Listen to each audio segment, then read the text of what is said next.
Hi, I'm Serena Simmons and welcome to APE Model Psychology. Today we're going to be looking at the psychology behind having a vision. More importantly, we're going to be looking at why having a vision is crucial to your overall happiness. So first of all, let's do the usual thing. What do we mean by having a vision?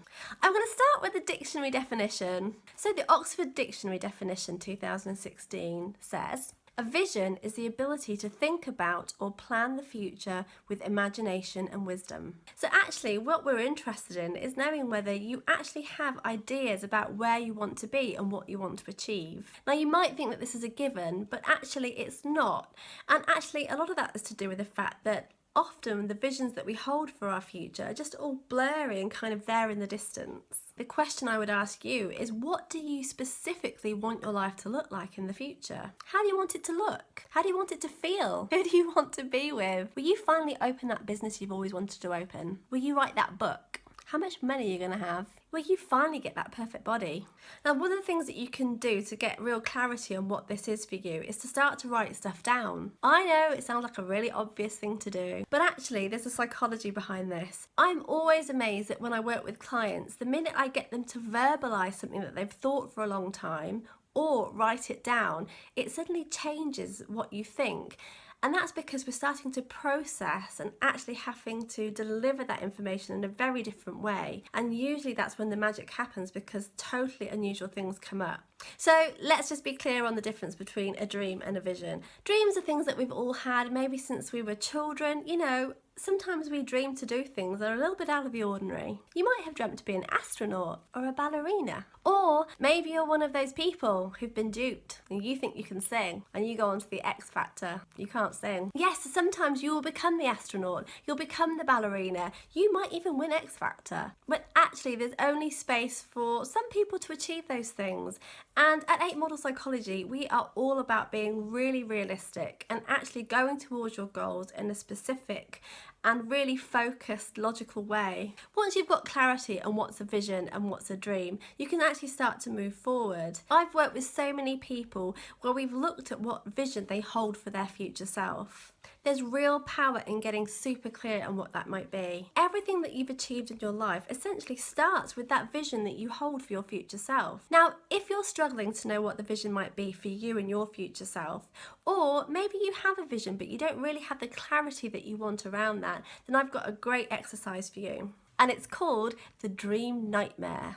So what you're going to do in this dream nightmare is very, very simple, but it's actually a really powerful tool, and it all comes from a game that I used to play in improvised comedy. And it goes a little something like this. In improvised comedy, what we would do is we would take someone from the audience, we would get them to tell us all about their day, and then quite simply, we would replay their day for them, first of all as it was, and then we would do it again as a dream, and then again as a complete nightmare. This is something that I do and have done with every single client that I've worked with, because it's such a powerful tool. If you're struggling to know what you want, sometimes it helps to look at what you don't want in just as much detail to shed light on the things that you do want to achieve. So here's what you're going to do. Pen and paper, or sit down at your laptop, and you can start with either or, but often I get people to start with a dream. And what you literally do is you write down your dream day. Where do you wake up? Who do you wake up next to? What does your house look like? What are you wearing? What do you do for work? How do you spend your free time in the evening? I would typically do this with a day that you would usually go to work in, so it doesn't work if you do it as a spa day or a holiday.